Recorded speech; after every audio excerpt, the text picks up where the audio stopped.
Hi, it's been a really long time, and I think oh my god, yeah, the last video I made was about Korea, which happened exactly a year ago, and exactly a year later I went to Morocco. I've not made any new content in a year. That's great. That's really comforting. I apologize. I am actually going to be a bit more active than I have been. I think I've never wanted to push anything. I've just wanted to make content whenever I felt inspired. And it just so happens that whenever I travel, I feel inspired because it's summer and I'm feeling like I have a bit more headspace to think about actual creative pursuits and not just focus intensely on academics and societies and things like that. And my social life, I feel like I can actually contribute something to this channel that I keep getting notifications that people are subscribing to. And I'm like, oh my God, like these poor people who are subscribing and not getting any like acknowledgement or any entertainment from me whatsoever. First of all, thank you to like the 100 or 200 people who have subscribed since my absence. I really appreciate it, and I really value your belief that I will return one day. But yeah, so I wanted to start my return with talking about one of my favorite things, which is travel. I found out there's this thing called touring funding available in the UK, and it's like government funding for students to pursue international internships or summers abroad and things like that. And so I applied for this funding and I was granted it, and I had applied specifically to go work as an intern at an NGO in Rabat in Morocco, and I got the funding, and so I booked my planes and I went. So that's the background of how I got this internship. I'm just really lucky. I'm really lucky to have gotten this. Then it was a bit of a competitive process, so I'm really lucky to have even gotten the funding. I still had to pay a good amount myself. I think they funded about 3/4 of it and I had to fund the remaining quarter. So I dipped into my savings because I was like, this is totally worth it. Like included all flights, accommodation, 2 meals a day. So I kind of reasoned with myself, like it covers so much that I wouldn't even be spending that much there. I'd probably be spending as much as I spend in the UK anyway. So yeah, so I decided to go. I thought it'd be a really cool experience. You know me, I've never wanted to turn down these really fun overseas experiences. And I went for a whole month, like exactly a month, because that's how the program worked. So on the 8th of July, I flew there. I landed really late. I landed at like 10 p.m. and a taxi driver took me to my riad. A riad is like a traditional Moroccan house in the center of this, like the old city called the Medina. And so my riad was my old, like the traditional house I was staying in was in the Medina. You can have up to 15 people in the riad.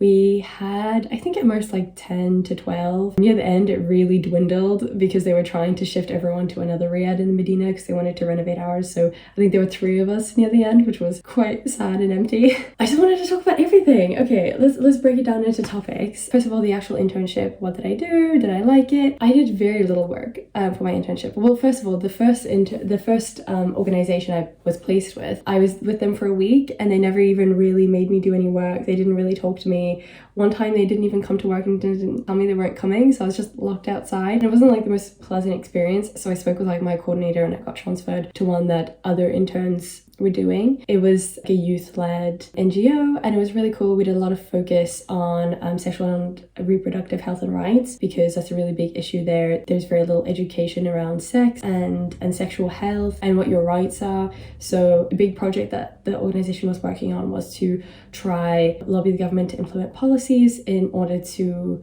allow young people to get this kind of education, for it to be introduced into the curriculum. But it's really difficult because obviously premarital sex is haram, and so it could be viewed as trying to breach Islamic values by introducing this, because maybe it may come across as though you're encouraging children to have sex, which is obviously not the case. And yeah, it's really important that this is done. Yeah, that's actually something I wanted to talk about later in the video. Anyway, yeah, it was very interesting. Everything very much runs on Moroccan time there, so we were probably working from like 10 until 2 every day. It was very relaxed. They didn't expect any more from us than that, so that was pretty crazy. A lot of the time we worked remotely, so we just worked from home, which led to us working even less than when we went into the office because we weren't having these long discussions with our boss. Yeah, I think sometimes they just didn't quite know what to do with us, but near the end they gave us a lot of responsibility and I actually got to do a lot of work, and I ended up working so late one night. A friend and I just went to a cafe and we were working on this project until like 11 at night. It was really fun. Like when it was busy, it was really busy, but a lot of the time was just really calm and it gave me a lot of time to just, I guess, explore. I'm a really intensely productive person and being productive is really important to me, so I came for this experience with the hope that I would gain a lot of experience in the NGO sector, which I did, but maybe not quite as much as I expected or to the extent I expected. And so initially I was really pushing, like wanting more experience, wanting to do more. But when it became clear like that just wasn't going to happen and I just needed to calm down, I kind of embraced the fact that for the first time in like 8 months I had very little responsibility and I was in a cool new place and it was really warm and I could just go and explore and have a good time. And so I kind of did that. It took me a few days, a week or two, to like fully accept the more chill lifestyle, but it was actually really good. It felt so good to just have not that much to do and to even like sometimes feel bored, because I have not been able to feel that in a really long time, and to wake up and be like, what will I do with my day, instead of waking up and being really stressed about the 50 things I need to do in a day, it was so nice. It was just so refreshing. One of the things that made it really hard to leave was knowing that I was going to potentially be leaving that lifestyle behind. But I'm trying, like I swear, I'm trying to retain a very zen, like whatever happens, happens. I'm just gonna do whatever I want today kind of vibe. Yeah, we'll see. We'll see how long that lasts. But it was really good. Honestly, like the number of grey hairs I had when I went versus the number of grey hairs I had when I left, like huge reduction, huge. So it shows I really did relax, so that's a good sign. Also shows that my previous lifestyle was not very healthy, and I am aware of that and I work on that. Accommodation, what was the Riyadh like? It was very beautiful. It was a really stunning place. Unfortunately, we found out that the other Riyadh that the same organization owned was 10 times nicer. So unfortunate, but honestly, I wasn't that sad. I really liked our Riyadh. It was really cute. The only unfortunate thing was there was this one section where the ceiling was collapsing, and so every half an hour or so you would just hear like some dust and little pieces of cement like clatter down. It wasn't really that dangerous, like it wasn't really in an area where anyone walked, and it wasn't connected to the main ceiling. It was like kind of a separate little ceiling, but there was one definite downside to the Riyadh. That's kind of partially why they wanted to do renovations, because it was literally falling apart. But other than that, it had its quirks, but it was nice. There were a few unfortunate things, like we weren't told that we wouldn't have access to cooking facilities. They locked the kitchen. So although we had 2 meals, they provided us with 2 meals a day for breakfast and dinner. For lunch, we had to like figure it out ourselves. And initially I was like, oh, that's fine. Like I'll just cook for myself. But you can't, because there's no kitchen and you don't even have access to like a kettle or a microwave, like literally nothing. We had a mini fridge and that was it. I had to eat out like pretty much every day, which I really hated. It wasn't that expensive, but I did feel like it made me spend more, which made me a bit annoyed. And it was either that slash you just eat something small and push through to dinner, and I really didn't want to do that. Like I feel, first of all, I get hungry really easily and I get really bad hunger headaches if I don't eat. And also I was like, this seems like a really bad habit to get into eating wise, so maybe no. It was so nice coming home and just being able to like cook my own meals. It was really weird and I was like, oh my god, cleaning my own dishes, what am I doing? But it was really nice. Like I really missed cooking. Food was amazing that they provided us, really, really good. But they weren't very original with the kind of food they provided to vegetarians. So I would get either like seasoned lentils or vegetarian tagine every night. And I noticed like the vegetarian tagine started becoming, initially it had lots of different vegetables in it. And as time went on, it started becoming like just potato and tomatoes. So I was like, is this even tagine or is it just potato? And then all the sides were like rice, a different style potato, and carrots. And so I felt very carby at times and I didn't really like that. I was worried I wasn't like getting good food. At lunch I was like trying to seek like healthy food and just something different. Like by the end I was so sick of tagine, so sick. I don't know, I feel like every tagine you try is different when you go to different places, so that was one nice thing. Rabat, what was it like living in Rabat? Honestly, I feel like Rabat does not get enough attention. I always hear people talking about all these different cities in Morocco, but no one ever seems to want to go to Rabat. And honestly, Rabat is where it is. It's so beautiful. There's not like loads and loads of sights to see, but it's such a nice city. It's so calm. It's calmer than other cities I went to for sure.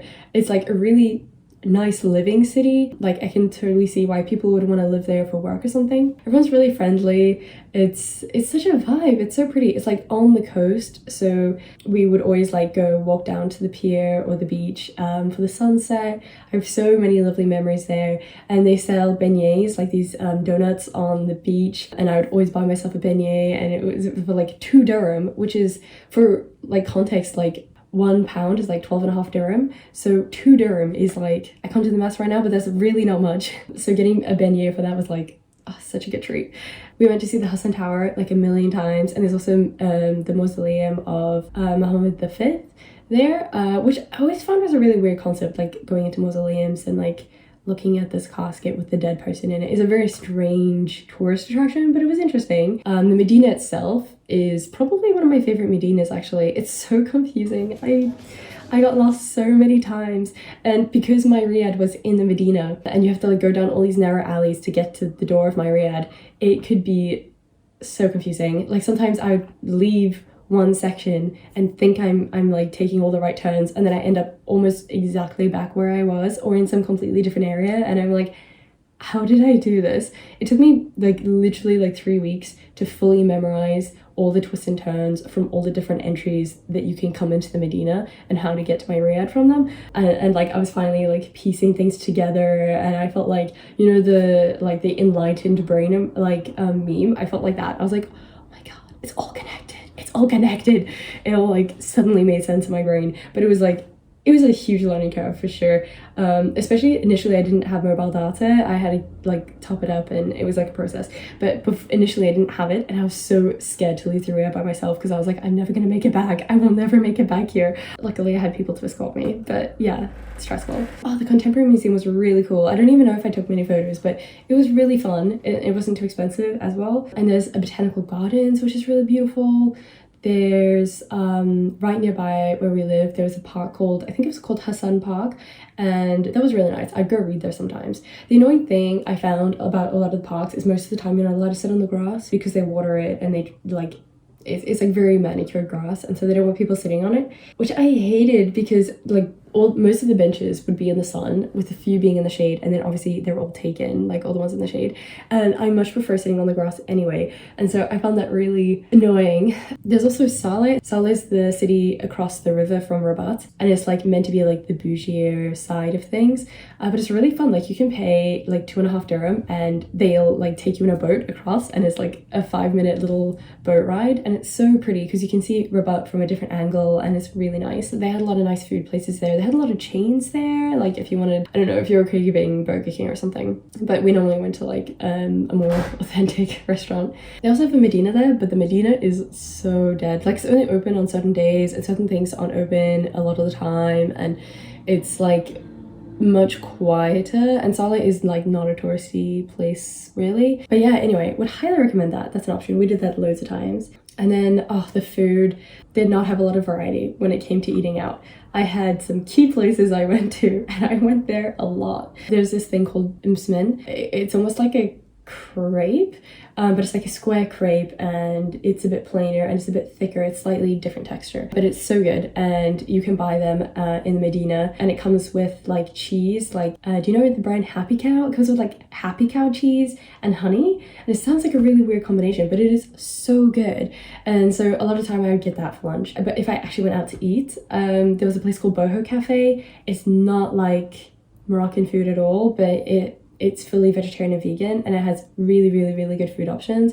The Bagel Club bagel is so good. And they also have, I would highly recommend if you went, they have bisap, and it's like this hibiscus iced drink, and it's so fucking good. Oh my god. It's like, it looks kind of deathly because it's like this dark purpley red, but it tastes so good. It's so refreshing, and it's going to be like really good for you, so would highly recommend. I also went to Hamza Food a lot. There's like these wraps that are formed in triangles called pouchi, and they had falafel pouchi. I also ate a lot of the Moroccan pastries and sweets. There's this one called shabakia, and it's like a pastry type sweet thing that's like drenched in honey, and it's so good. And they also do these triangles, and I think they're stuffed with almonds. You can also get a lot of like French style things, like French style desserts and things like that. Those are pretty common as well. I never found them particularly good, and also I didn't really like feel like I needed to try French cuisine in Morocco. Oh, the other place we went to as well a lot was It's called Ladao. It's a ship that's a restaurant, and you have such a pretty view of the river and like a certain angle of Rabat on the rocks, and it's really beautiful. It's such a good vibe. They always have live music in the evenings. They have alcohol there, which is why my friends wanted to go a lot. I didn't really care because it's kind of hard to find alcohol in Morocco, and it's prohibited in a lot of places, obviously because it's haram. It's like not that common.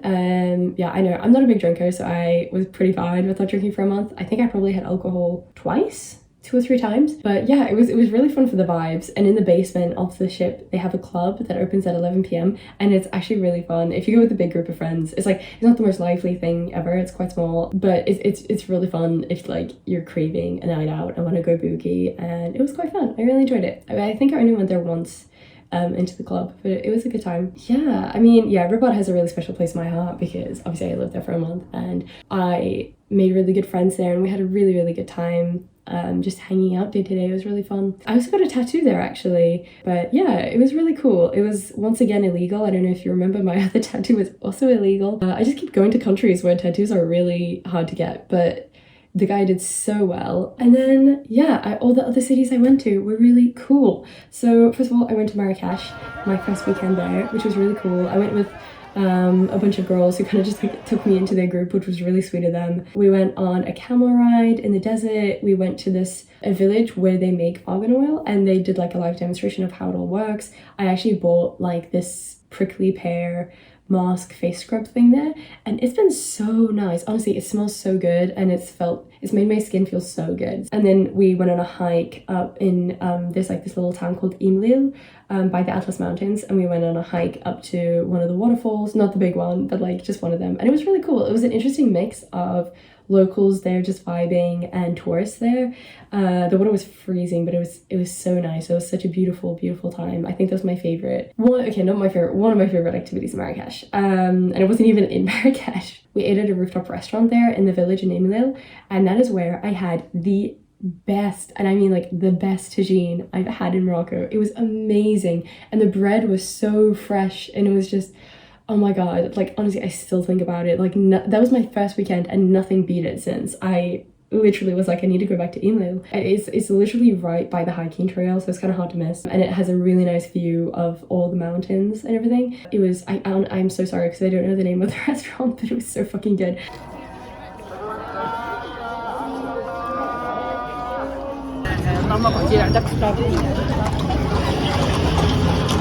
And then the next day we went quad biking, which was so cool. Initially I was not very good at being able to steer, and then I got into it and I had the best fucking time. I made the mistake of wearing white, so I was just like dirt, like just absolute dust on my front. I looked disgusting, but it was, oh my god, it was so fun. It was like a 2-hour tour of like this palm tree area in the desert and then further into the desert, and then we had a stop like at this rest stop area like in the middle of nowhere where they served us tea. How have I not mentioned it? Moroccan tea is so good. It's probably so unhealthy for you because it's basically mint tea, and they also sweeten it, like add liquid sugar or syrup, so it's incredibly sweet, but it's so nice and minty and just, it's the best tea I've ever had. But I also was like, this would kill me if I had it every day. But they serve it to you everywhere, so a lot of the tours we did, we would be served the tea, and it was so good. We also got it every day in the Riyadh, but I had to like stop having it because I was like, this is too much sugar, but it was so good. Yeah, and then we saw the palace, the Bahia Palace, which was really beautiful. It's just like basically it's a very empty palace. You get to wander the empty rooms, but it was, and the garden at the end, but it was really stunning. I really liked it a lot. And then the next weekend I went to Fez. That's something I forgot to mention about Marrakesh. It's really fucking hot, and the same as Fez. Fez and Marrakesh are both really hot and dry cities, and it'll be normally 40 to 45 degrees on average during the summer, so it was really fucking rough in both cities. Yeah, I actually went to Fez by myself. I was highly discouraged from doing so, but mostly by people who didn't realize that I'm adept at traveling alone. So I think they thought that I would not be able to navigate by myself, and so that is the predominant reason why I was discouraged from traveling by myself. And the reason I went by myself is because everyone else in my Riyadh had been to Fez already, and I really wanted to go. So I was kind of like, well, I'm not just gonna wait for someone to go with me, so I'm just gonna go. And honestly, I have no regrets. It was really fun. I stayed in the like most amazing Riyadh hostel, and it was so cheap, and it came with free breakfast, which is crazy. and I had aircon for the first time in like 2 weeks, which was really nice because there was no aircon in Riyadh in Rabat. And I befriended a lot of people. I had so many nice chats. There was this one Australian guy who I befriended, and we ended up spending the whole of Saturday together exploring the city together, and that was really fun. The only thing is like Fez is quite walkable for like all the tourist attractions, and there was probably about 8 things to do, so I think we did everything by like 3 p.m. on Saturday, and I was there until like Sunday afternoon. But it was really cool. We saw like the I think it's Janspil Gardens. We saw the tanneries, which I did not like. Oh, we also learned that, so the tanneries is like where they dye all the like animal skins and stuff and leather to make like bags and all the other leather products that they make, and it's like these huge vats of dye, and you can like view it from like an aerial view, and it's very interesting. But first of all, as a vegetarian, I wasn't a huge fan of going there. I mostly went because the Australian guy wanted to go. I hadn't actually planned on going myself, so there was that aspect of like and then also it just fucking stank. Like it stank so badly, and the one guy was telling us like one of the workers, they were saying like, oh, the reason it stinks so badly is because one of the things that they put in the dye are pigeon droppings, and he's like, it's literally the shit. It's just the pigeon shit that's making it smell. But something you should be careful about, like if you go to the tanneries, like they expect you to pay. You don't have to, in theory it's free to like view the tanneries, but they expect you to tip because they tell you about it. They expect you to pay or tip because they give you free mint. And also I found this especially in Fez, like people try and trick you all the time. Like I was so frustrated of people trying to scam me. Like I'll be navigating us one way and people will be like, oh come, I'll show you, I know where you're going, I'm gonna show you where it is. And I'll be like, no, we're fine, like I know where we're going. But they'll like walk with you and try to take you there, but if they take you there, then they're gonna ask you to pay them, like for showing you there. And like people go so far as like I would be walking somewhere and people are like, oh no, that Medina gate's closed, like you should go this way, like come, I'll show you, there's an alternative way. And it's like, no, the Medina gate isn't closed, it's the middle of the day, this is just another like elaborate ruse to like guide people and then make them pay. That happens so many times. There was one part where like there was this Medina area and this man was so determined to like guide us so that we could tip him that he like put out his arm and he was like, no, you can't go past this part of the Medina, like this isn't for non-Islamic people, you're not Muslim, you can't come past this area. And I was like, I'm sorry, that's not a thing. Like I've been in enough Medinas now to know that's not a fucking thing. So that happened a lot. So especially in Fez, I don't know why, but something to be aware of. But yeah, we also saw like the oldest university in the world, which is cool. We went into a mosque that tourists are allowed to enter, which was really interesting because it was the first one that I was able to enter, and it was really interesting. We went to an antique wood museum, which was rogue. We were really desperate at this point for like things to do. We hiked up to the tombs, which are like above Fez, but we did that in the middle of the day and it was such a mistake because we were like fucking dying. But it was really interesting, and you have a really cool panoramic view of Fez, so like I don't regret it, but it was a time. Yeah, that was Fez. And then my last weekend, I went to Essaouira with 3 of my friends who I'd made, and we were all really close. And yeah, spoiler alert, Essaouira was like hands down my favorite city, hands down. It was honestly like, can you tell I'm glowing? Every time I think of Essaouira, I'm just like, my heart. It was just so beautiful. It was so calm, so much calmer than the other cities. I found the other cities like really intense, especially Marrakesh. Obviously everyone knows this, but like Marrakesh was like fucking intense. Essaouira was not like that. We had the chillest time. It has like very typical seaside city chill vibes, which I really appreciated. I tried surfing there for the first time, which was really cool, and it was the first, and considering it was the first time, like I wasn't that bad. Like I really wasn't that bad, and it really made me think like I should maybe surf some more. Not as if I don't have enough hobbies, but I was like really like smitten with the idea of surfing. And also there were so many kite surfers there and they look so cool, and I was just like, I want to go kite surfing so badly, but unfortunately I didn't have the money nor the time to pay for like kite surfing lessons as well on top of surfing lessons. But it looks so fun, and I'm definitely going to try it at some point. Like, yeah, the beaches were stunning. It was such a weird mix because they would do camel rides and horse rides on the beach. So there would be like camels and horses and a shit ton of people kite surfing. Like it was such a weird combination, but it just felt right, you know. It was like a very interesting amalgamation of worlds. We also went on like 2-hour horse riding tour, like on the beach at sunset. In another life, I was a very experienced horse rider. I actually rode for 6 or 7 years. So they let me like go cantering and galloping, and I had a really fun time. Like, it was so fun, except for, so we had the best time. Like, my horse and I, we were vibing, we were having the best time. He was really excited to be cantering and galloping. He had a lot of energy, he was very bouncy, so we like were flying. It was beautiful. And then I was like, okay, let's turn around, let's go back to the others because they're really far behind us now. I went like a few Ks. So we turned back, we're cantering, and then he was like, oh wait, this is the direction for home.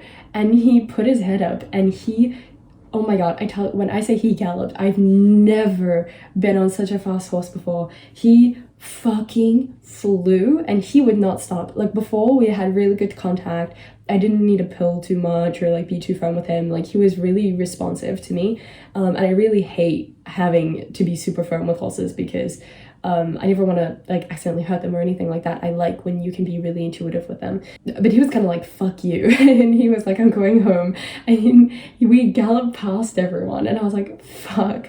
And he just kept going and going and going. And I kept trying to stop him. But obviously, like, once, like, for those who horse ride, you might know this already, but like, when a horse has his head up, it's much harder to stop them or to pull on the reins and stop them. Normally you want their head to be lower, and then they're a bit more amenable and they can actually feel the pull a bit more, and it's just always better for a horse to have their like head lower down. So I had to do something kind of counterintuitive, and I like slackened the reins a bit, and he took that opportunity to put his head down, and then I like pulled hard and I was really firm, and I used like my alpha male deep voice, and I was like, hey, like really loudly, and this is after probably like galloping like 2 kilometers further than I was meant to. Like, it was a long, like, and the wind on the beach was really strong in my face, and because we were going so fast, there was so much wind that there was just like tears streaming from my eyes. It was a very dramatic moment. And finally he stopped when I pulled really hard. My like plan B was to just take us into the ocean. I was like, he'll have to stop eventually if we go into the ocean. But I didn't really want to do that because I was worried that like at the speed he was going, I didn't want him to hurt himself or anything like that. But yeah, luckily neither of us died. I was also the only one who opted to wear a helmet, and I felt really weirdly gaslit about it in the beginning. They were like, if you know how to ride a horse, why would you want to wear a helmet? And I'm like, that's literally not how that works. You should always wear a helmet. It's not like you can control outside circumstances. Like, I know people who died from not wearing helmets, so I was like, yeah, I'm fucking wearing a helmet. And I am so glad I did. I felt so vindicated. I was like, imagine being taken off with like that and not having a helmet. I would have died if I'd fallen. Finally managed to get back to the group, and they were kind of like, did you mean to do that? And I was like, no, shockingly, I did not mean to go 2 kilometers past you towards home. It was a very traumatic experience, but the horse and I were very bonded through, like, after that. Like, we had this soul connection. It was really pleasant. Like, the Medina in Israel was really pleasant. It was just very vibey. I felt way less, like, people were way less intense and in your face than in other places in Morocco. Everyone was just kind of chilling, and the roads in the Medina were much more wide, so you didn't really feel like a bit claustrophobic. It was nice. I really liked it. And I also felt like less heckled in general and like sexually harassed. It was like people just kind of let you get on with what you were doing. The hostel we stayed in as well was quite fun. It was like a very like dude hostel, so yeah, met some very interesting people.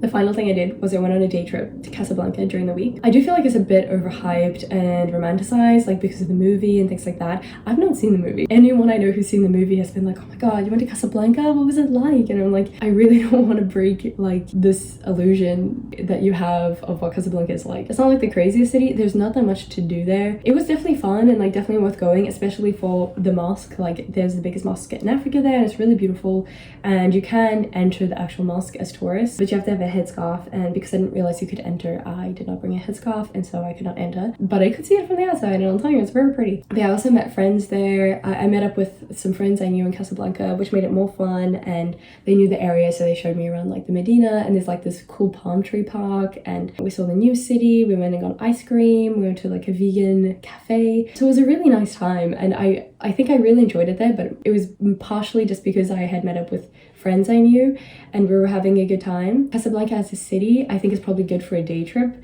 and I think the amount of time I went for was like kind of perfect, to be honest. I know a friend who went for like 3 days and she had so much regret because you kind of see everything in one day. There's not that much. Yeah, and if I were to rank the cities that I saw, I say Aswera at the top, always Aswera at the top. And Rabat, because I live there and has a really close place to my heart, I would definitely say number 2. Yeah, I feel like you could spend a good day or 2 there exploring. And then it's probably Fez. Then it would be Casablanca.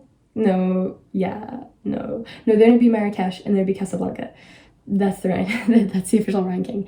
Marrakesh was just so fucking intense. Oh my god. That's something I forgot to mention was it was insane, especially the Medina at night. If you go to Medina at night in Marrakesh, it is the craziest experience you'll ever have. Like, people are in your face screaming at you as you're walking along, like at 10 people at once. Like, it's really overwhelming. Like, it can be really fun and vibey because there's a lot of music and a lot going on, and people are like, there's 3 different types of music and everyone's shouting and everyone's laughing and having a good time, and like 10 people trying to get your attention at once. And it's like for fun, but also very overwhelming. And by the end I was like, I need to fucking get out of here. Like, oh my god. The pros, I learned so much more than I previously knew about Islam.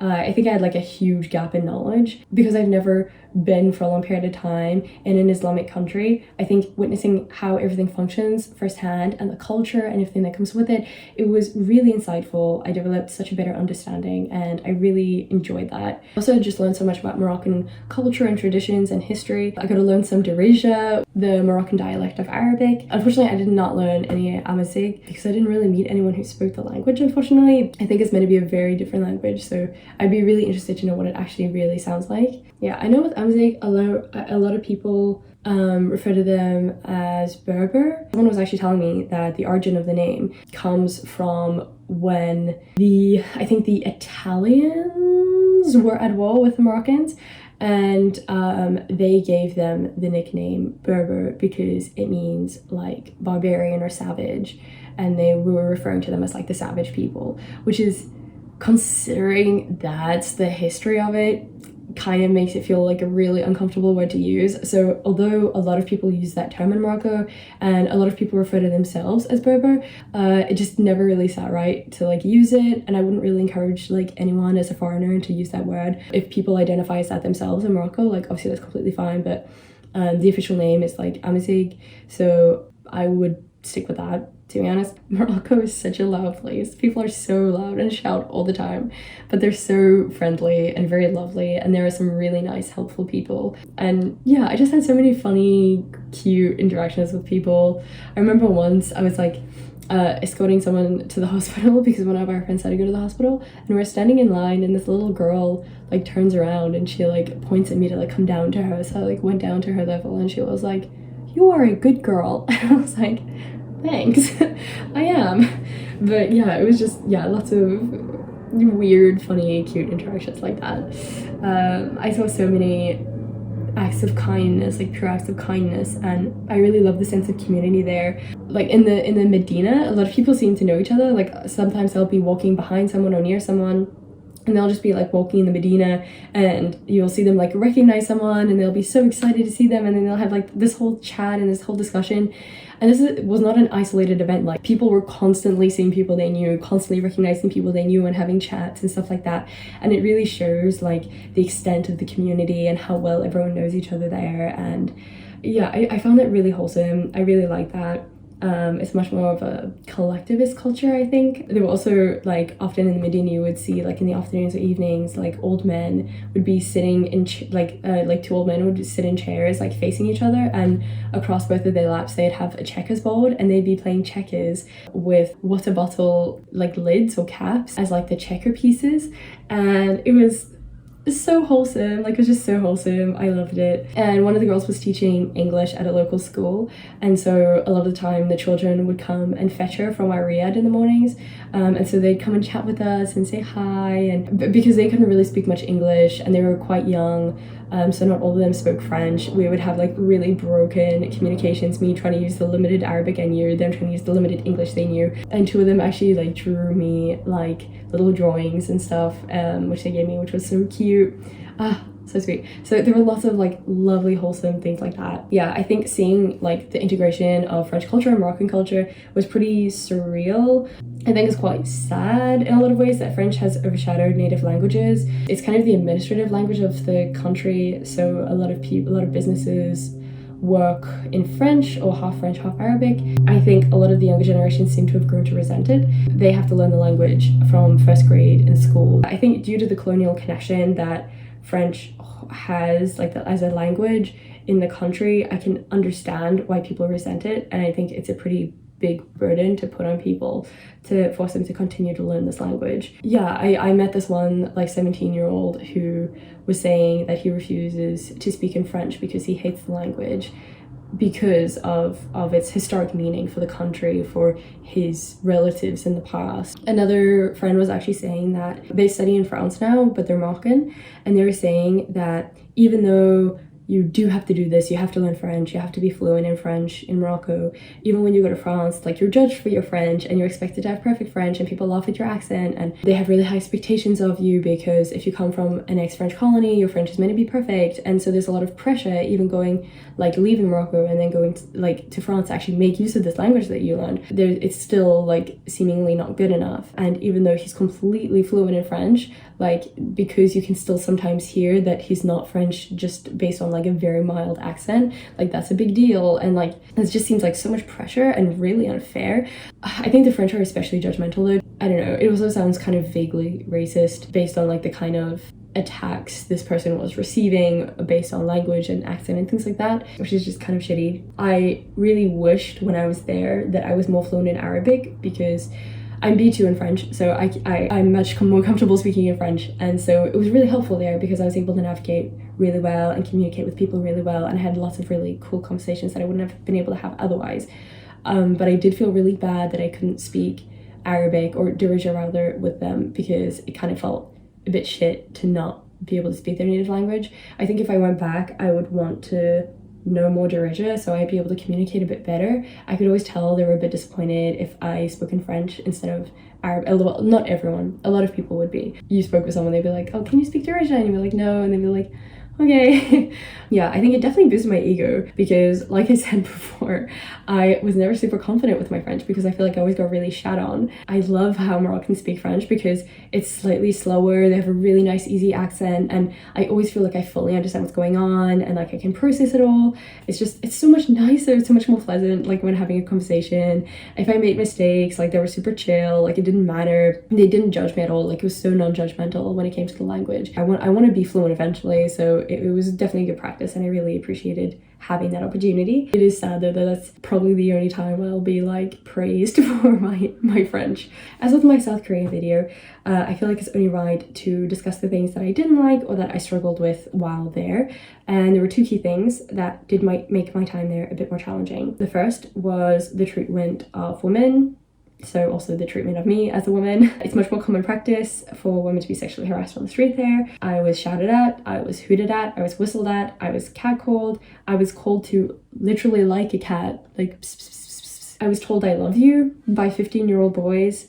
I was winked at. People were constantly trying to engage in conversation with me, but obviously with very clear ulterior motives. One time when I ignored a man trying to talk to me on the street, he called me a bitch. These aren't few and far between instances as well. I was probably catcalled like every 15 minutes when I was in a crowded area, especially if I was by myself or if I was with other girls. Obviously, this behavior is pretty unacceptable and it's not the first time that I've been catcalled in my life. It can be just as bad in the UK sometimes, but the frequency of it and the pure entitlement was so frustrating, and I found it really disgusting that they felt that they could talk to me in that way, and I often felt like actually really overwhelmed by it, especially when I was out by myself. When I went out by myself, I started just taking earphones and I would just blast really loud music so I couldn't hear anything that anyone was saying to me because I just found it like too much. That isn't to say there aren't good men like in Morocco.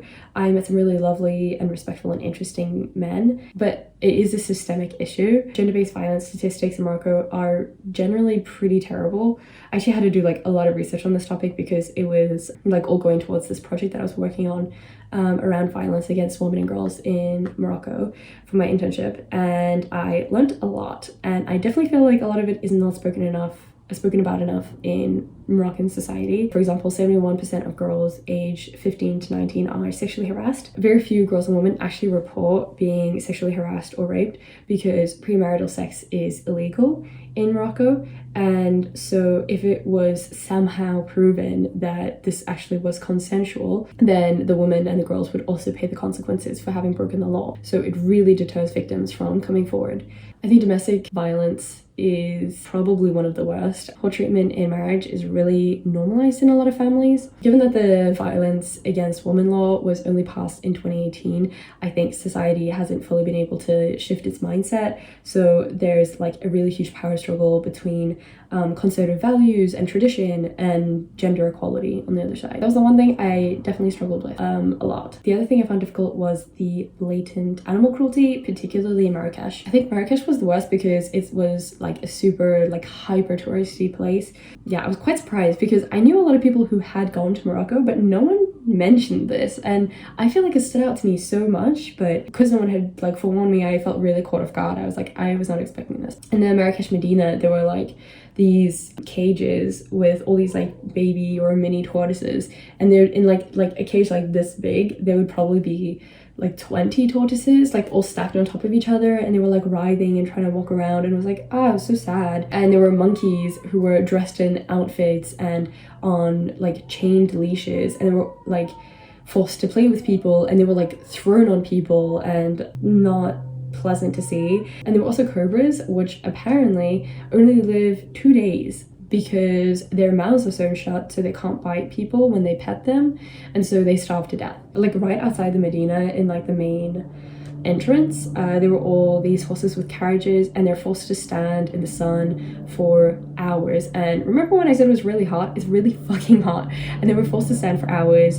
and they would have to trot or canter around town. Like we saw them all around town, so I don't know how long the route was that they were made to take, but they had to trot tourists around in this carriage, and there were like up to 5 people in a carriage, and these horses would come back like to the main square literally foaming at the mouth, and I never saw any of them given water during the day, and there didn't seem to be a trough nearby, so I don't know how they hydrated the horses. But yeah, I really hated that. The camel ride, I did feel like the camels that we saw were treated quite well, but it still felt a bit weird. I don't know, I did the camel ride because everyone seemed really keen on it, and I was like, it seems like an experience. But when I was there, I kind of felt like maybe I hadn't made the right decision. I felt very guilty after. I kind of regretted doing it. I feel like it was cool to be like, oh, I've ridden a camel, but now I'm like, I supported something that maybe was cruel to animals, and is that something I want to support? And so I felt a bit guilty about that. The same with the horses that I rode in Essaouira, although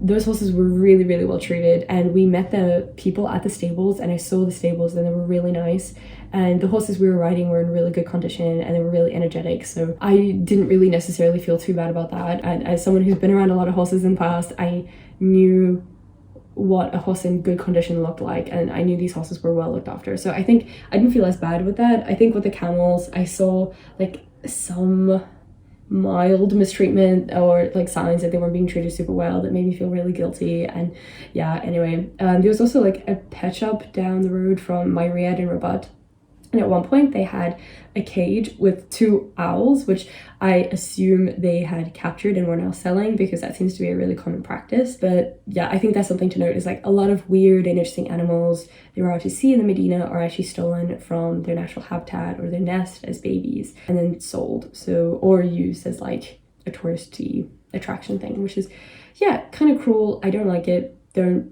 agree with it at all. And so yeah, that wasn't great. I will say though, the cats were super looked after. There were so many cats around, like so many cats around. And because they're highly valued in Islam, people really care for them. When like little kittens are born, the locals will like put the kittens in a cardboard box for protection and put like a little lid on it and cut a little hole so that the mom can get in and out, and they'll feed the mom fish and cat food. And there was this one cat that we knew that like it was going almost blind from an eye infection, like it was all crusty, and it was like not healthy. And this man like kept coming by and regularly put eye drops in the cat's eye until it fully healed, which was like so wholesome to see. So people can definitely be very affectionate with animals, but I think there's a dissociation with the animals in Medinas and the animals that the people care about and want to look after and help. As you can probably tell, animal rights are pretty non-existent there, so it's really sad to see. But yeah, so those are definitely the cons. And that's pretty much it. I don't want to end this on a down note. I had a really lovely time in Morocco. I would definitely recommend it to anyone. It was really interesting to contrast Morocco, which is the first North African country I've been to, with my home country, which is South Africa. It was really interesting to see the similarities and the dissimilarities between them. Yeah, I found that really fascinating. I don't know if you know the term African time, but that has definitely translated from North to South Africa. It's the exact same. It reminded me so much of South Africa, like how chill everyone is, how like African time means very much like nothing's ever really on time, and that was always the case with everything we did, which yeah, I'm a very impatient person, so initially I really struggled with it. And also coming from the UK, like London, Bristol, everything's so fast paced, everything's like at your fingertips, like I'm not used to this anymore. But yeah, like I said, I think slower living was probably good. My frustration mostly ebbed. I think the one time I really struggled though was I was trying to get to the airport for my flight home, and the taxi driver was 40 minutes late, and I was like, this is not a joke. Like, this is not okay.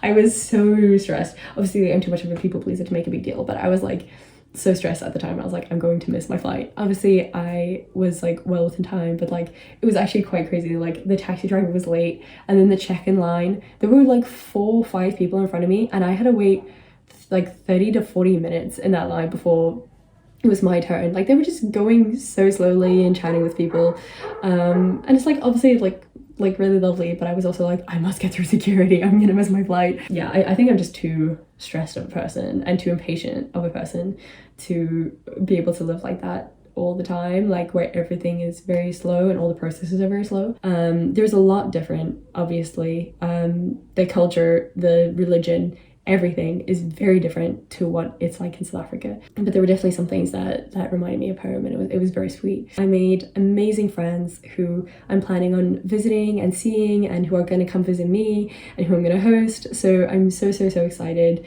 I have a lot to look forward to in the future as well with travels. I actually just found out that I am being invited to a global peace chain conference in New York. The US was never even on my radar as a place to go for the longest time, but this is a really amazing opportunity, so I'm probably going to go to New York for a week in October, so I'm probably gonna try capture that for you. But yeah, lots to look forward to. I'm going to Paris because my partner's moved to Paris now, so I'm gonna go there for 2 weeks to see him. Many travels in the future, but I'll definitely go back to Morocco. Rabat will always have a place in my heart. Aswera will always have a place in my heart. It was the first time in a while that I tried new things, and I realized once again how much I'm capable of and how exciting and fun it is to try new things like surfing, and I definitely want to keep doing that, keep trying new things, keep surfing maybe, but we'll see. Anyway, thank you so much for watching. I hope this was interesting / entertaining. It's so fucking long. I really hope I can cut this down because it's so long. Have a great day. Thank you for watching, and I promise more content very soon in the future. Goodbye.